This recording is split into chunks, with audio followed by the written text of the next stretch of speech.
right, saving precious time here.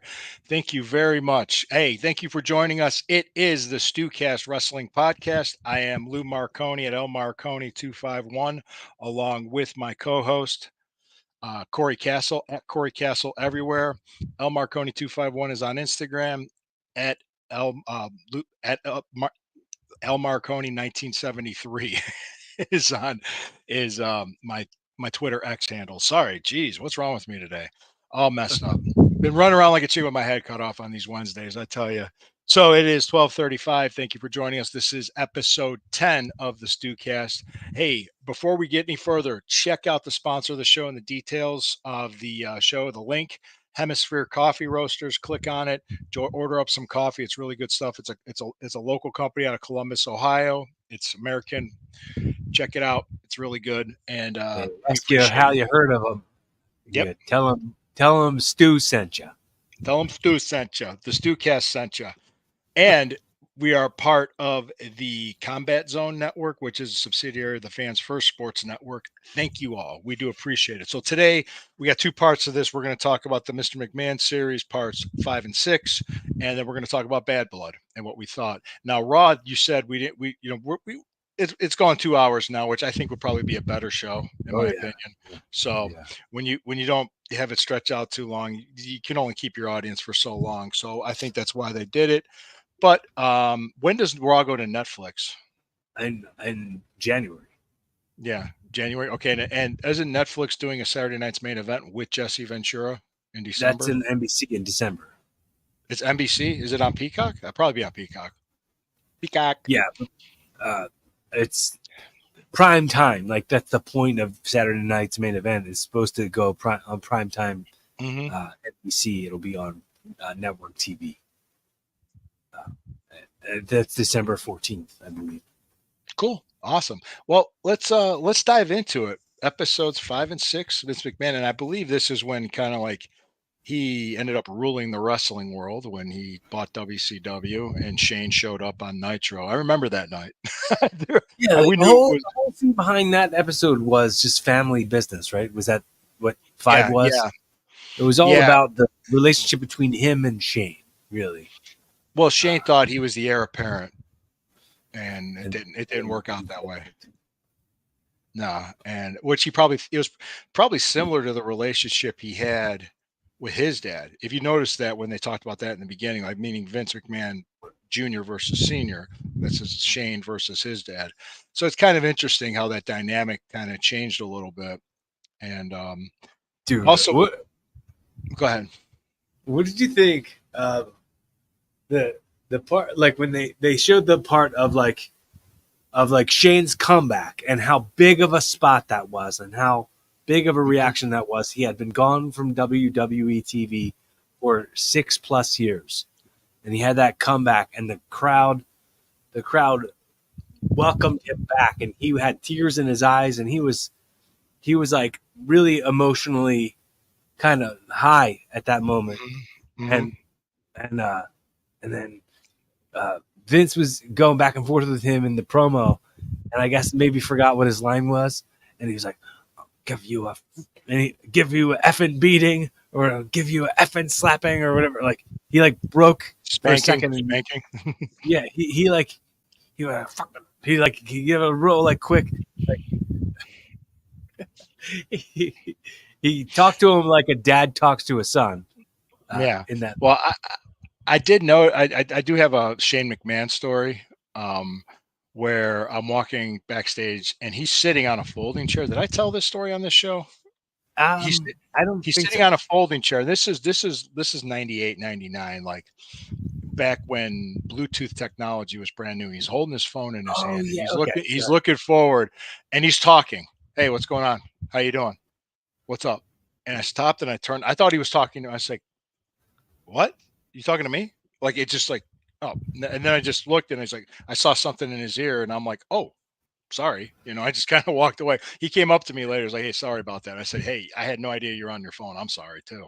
He's like, no big deal. And he walked away. That was it. I was just like, what the hell is he talking to me for? And it was just like, who am I? But another thing too, did you believe that story that Heyman told about with yeah, the dagger. the dagger stabbed me. All right, I'm going to make a disclaimer here, and I like Paul. I worked for him. I never have any problems with him. But with that being said, don't ever trust a word that comes out of that man's mouth. I feel like it was a bit embellished. I don't think. You think? It's just a tad. It felt a little too poetic. Like it felt like very Shakespearean sort of. Yeah. Yeah. Be prepared to take me out the way I was prepared to take my father out. He didn't kill his dad. I mean, Vince didn't kill his dad. He did not. He's done a lot of things, but he hasn't done that. Magnum TA made a great comment saying, "There's guys I know that would make Vince McMahon look like a Boy Scout." That's what he said. Yeah, and that's true. The business was and always will be filled with creeps, weirdos, and scumbags, undercover scumbags. Scumbags, absolutely.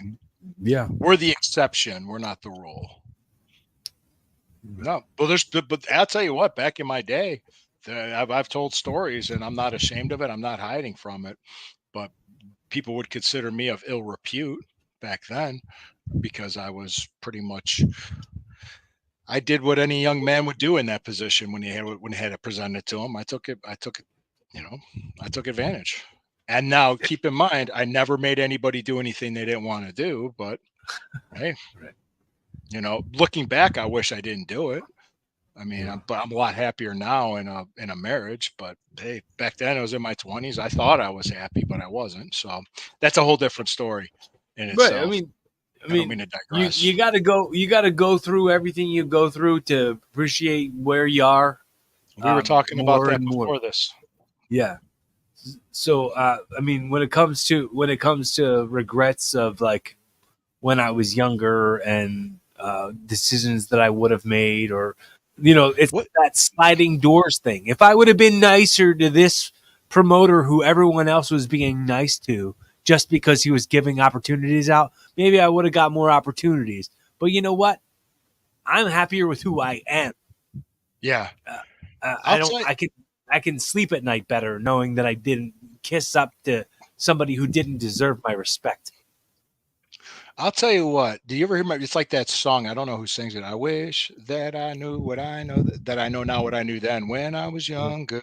Yeah, that's nothing could be truer than that. Yeah. And I think a lot of things, just Vince as the human being, okay, looking back, I think he would have done things different with his son. I'm sure. There's things that we can go back and we wish we could do differently all the time. There's lots of things I do. Yeah. Oh, nobody could sit here and say, yeah, but it's done. You can't go back and change it. A thing that I very frequently say, and I say it on my podcast, Evolving, the amount of right nows that we waste on right nows that have already happened and we can't get back is insane. Yeah. So live right now. Think about what right now is, because that's all you can control. All you can control, and you have any control over, is how you feel right now and what you're going to do now. Yep. And right now we're talking about the McMahon doc, and episode 6 was pretty much how it kind of wrapped up and where they're at now. And as a company, they are so profitable with the sponsorship deals, the streaming deals, and everything. They were ahead of the game when it came to the streaming and the internet. When they first did the WWE network. And so it's all at that point, it's all good. It's just like he's retired. He's got his golden parachute. He's done. And let me ask you this. Now that we talked about it, do you see him coming back into the picture at WWE once all this whole thing? No? Be in a wheelchair? Hey, I'm going to do a match. No. I don't think so, but never say never. What Vince McMahon has taught us all, that you can't ever say never in wrestling. Yeah. No, never say never. Do you think, what was this young lady's name that had this issue? Janelle Grant? Yeah. Yeah. Did Do you think this thing's going to come? Anything's going to come out of this? Because Well, I they're guess supposed to be doing a federal investigation now, and they said at the very end part of episode 6, it says Janelle Grant's case was paused during the federal investigation. So there's a whole lot of stuff that could come out of this, and it could lead to nothing. Yeah. So I mean, we'll totally see. But after all of this press, all of this negativity, I don't know if Endeavor TKO is going to want to have anything to do with throwing the Vincent Kennedy McMahon name onto the product that is the WWE current. No, I think it's going to be Paul and Stephanie that are going to pretty much. Right. Yep. I think so. I think that's the case. I think actually it was so funny because leading that into Bad Blood when Triple H, who wasn't what I said by Paul, is Triple H. He kind of he came out and did that promo in Bad Blood saying 30 years ago I lived right up the road here and I was terrorizing WCW. When he said that, you know who came up with that name? He tells the story. That was Kowalski. Yeah, Kowalski said, "You're the terrorizer. You're the terrorizer." Terrorizing, and he didn't like it. He did not like it. Then they did Jean-Paul Levesque, and he did that gimmick, and then he did Hunter House Helmsley at WWF. But yeah, he well, the crown jewel, that belt looks sweet. I gotta admit that. Did you see? It looks humongous. Yeah, it's so big. It's gonna take up somebody's entire torso. It's humongous belt. Yeah, it kind of resembles the AEW World Title, but yeah, somewhat. A little tackier. I don't know if on purpose. Okay. Well, let me ask you. It looks a little gaudy, like show jewelry, like Pretty Princess. Yeah. God, my pretty princess belt. There we go. Good Lord. That's the Divas title. That was the old Divas title. Here, let's take a look at this. The opening match. They opened up, and my wife even said this. It's like, how do you follow that? Drew McIntyre and CM Punk, and CM Punk went over. How would you? I mean, why they should have ended the show with that? Right. Yeah. I don't know why they opened with it. Who in the world decided to make these booking choices? I'm like, how could you? Then the next one was, I think, was it Bayley and Nia Jax, which I will say this, that their match here was way better than the one they had at SummerSlam. Okay. I didn't know what you thought of it. I really thought it looked fine in Fast Forward.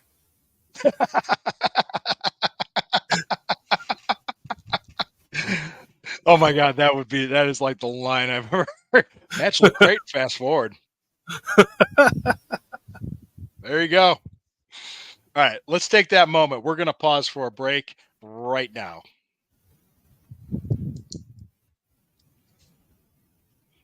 That was just a perfect pause moment. Right. Good Lord. That is awesome. So okay. But the Drew McIntyre CM Punk, that was just brutal. Yeah. It was awesome. I mean, that's what a Hell in a Cell is supposed to be. They're hitting each other with. Yeah, and they didn't go. They never went on top of the. They never went on top of the cell. They never did any stupid falls that were unnecessary. Like, it was. Yeah, it was exactly what it had like original. What's funny about this feud with Drew and Punk, it has a lot of Michaels Taker Brett vibes to it, and Michaels and Taker's first Hell in a Cell at Bad Blood, that was the same vibe. Like, they didn't have to do a whole lot of crazy stunts or anything, right? It was brutal the same way this was kind of brutal. It's always brutal, man. Those Hell in the Cell matches are brutal. All right. What I'm trying to think. What else was after the Bailey and Nia Jax? Help me here. Help me. Um, was it? Was it the Liv Morgan Rhea Ripley? Was that after that one? You want to talk about that match? Bear with me a sec.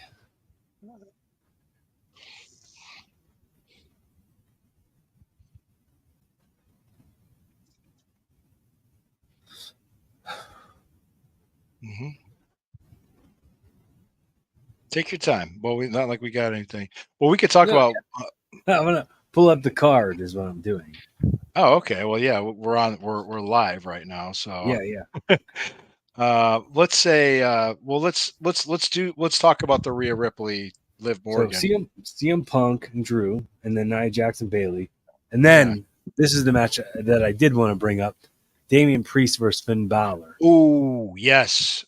Yeah, that was good. I can't believe I misremembered that. So, I mean, while it was good, it was very predictable. Like Mhm. all the stuff that happened was the stuff you kind of would think would happen. All the run-ins and all this, it's like the same old stuff. Kind of continuing to run its course. It's not Yeah. bad. It's just very beige curtains. Yeah. No, the Finn Balor, Damian Priest. I mean, I liked the match, so Right. I It was was not a okay bad with it. match. No, not And then bad. it was the Rhea Ripley Okay. versus Liv Morgan with Rhea with Dominic in the shark cage. It looked like he shit himself up there. Is that why she left that toilet paper in there? Yeah. The Dominic Mysterio. And they're actually selling that. That's merchandise that they have now. They're selling Dominic Ouch. Mysterio toilet paper. I'm sure And he's getting a cut of it. So sell would anything. I like the match. I like the match. I thought what was the Rodriguez? Raquel Gonzalez. Was it Raquel Gonzalez? Jeez. Well, That she outfit used to she be was called Raquel Rodriguez in okay. NXT, but now she's called Raquel Gonzalez. Or am I doing it backwards? I know her last name changed when she moved from NXT to WWE, and it was either Gonzalez to Rodriguez or Rodriguez to Gonzalez. It was Now one. now help me out with this. Help me out with this. Wasn't that top she was wearing like awful? Like It what the was hell? weird. It was weird and awful for sure. Well, I'll tell you exactly what my wife said when she saw it was like it makes her chest look flatter is what my Yeah, wife said. And I was like, yeah, you're right. And it she looked like didn't. she was like in a hot dog casing. Like she looked like Yeah.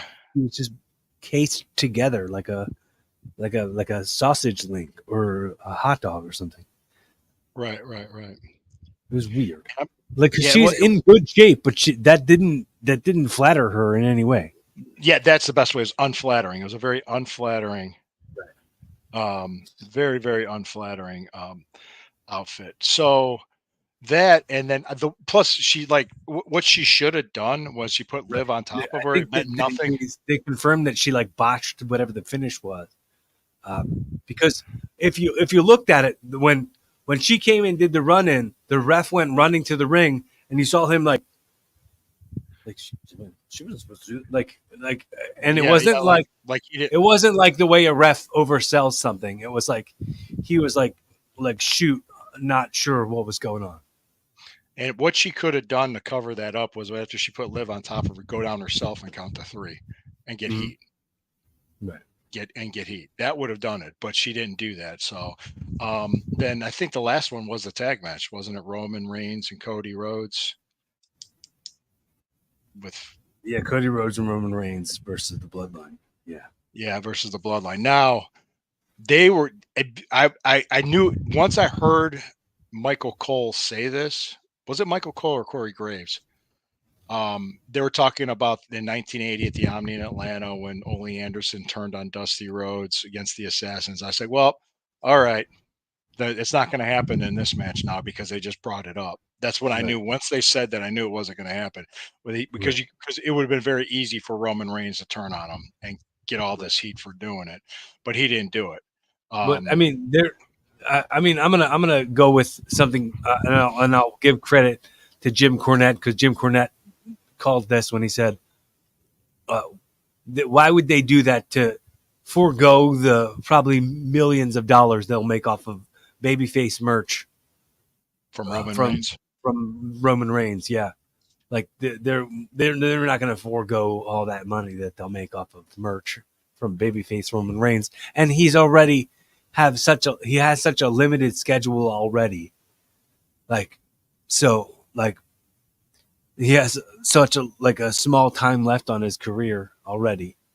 Like, just let him make that t-shirt money. Absolutely. No, that's fine. That makes sense. That makes absolute sense. And I would say this, I would say, like, if it didn't happen in the first 2 minutes of the match, it wasn't going to happen. Right. Like when they turn on him, because it doesn't make sense. It's happened before in matches, and riots would start, because when Dusty got turned on by Ole, a damn riot in the Omni happened. And there was a clip where Johnny Powers at the Cleveland Arena in 1974 did that to Ernie Ladd. I mean, seriously, did it to Ernie Ladd, and there was like a riot happened, and Johnny Powers like ran to the locker room. And they always tell you, don't run because they'll chase you. Don't run because they'll chase you. But he ran. He just got the hell out of Dodge for that one. Now that I'm going way back. I just went back like 50 years. But what do you think it means with The Rock at the end of it?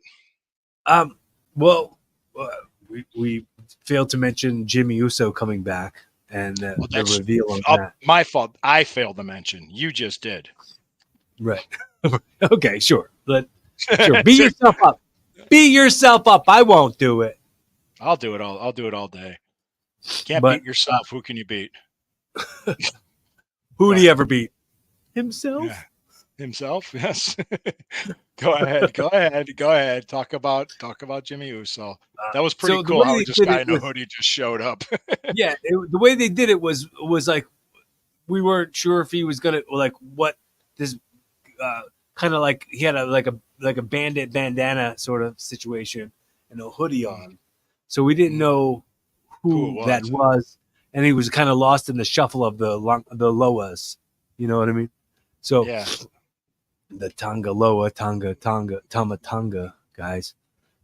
They're all too much Tonga. It's a Tonga tire.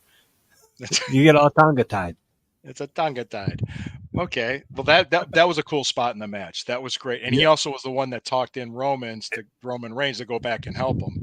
And it was a pop, dude. It was all pop. That was babyface 101.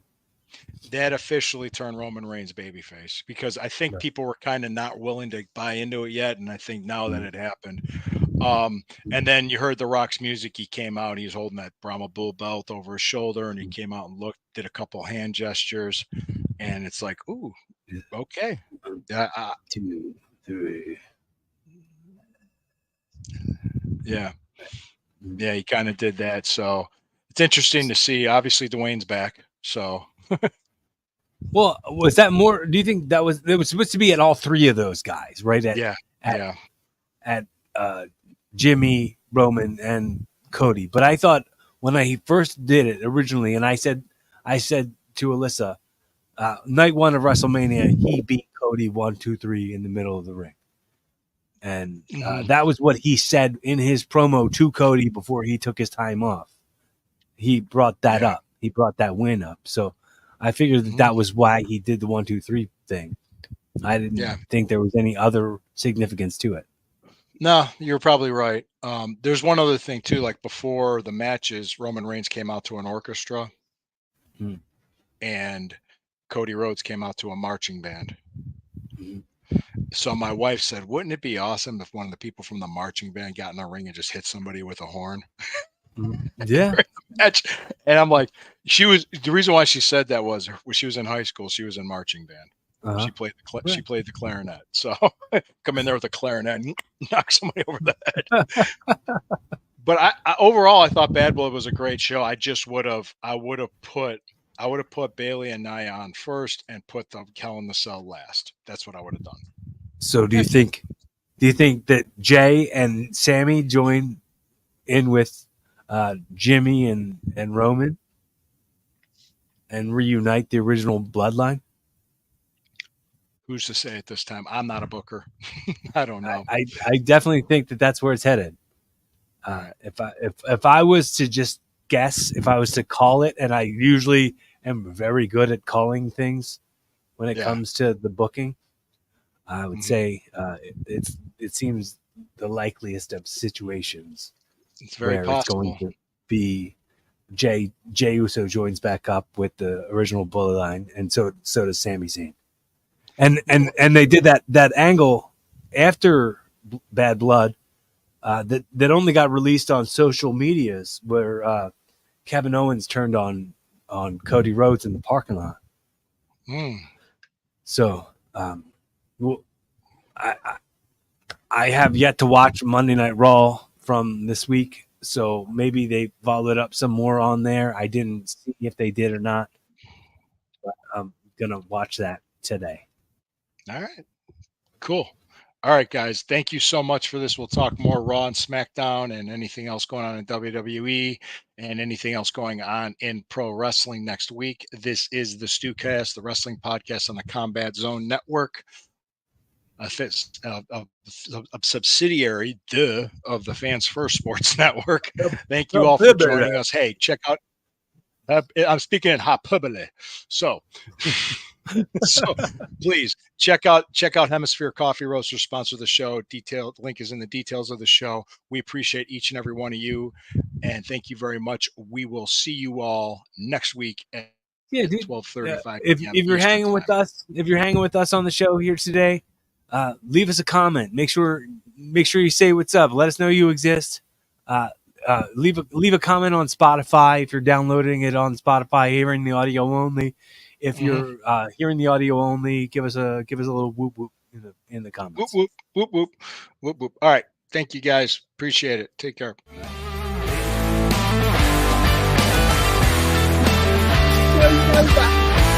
It's over.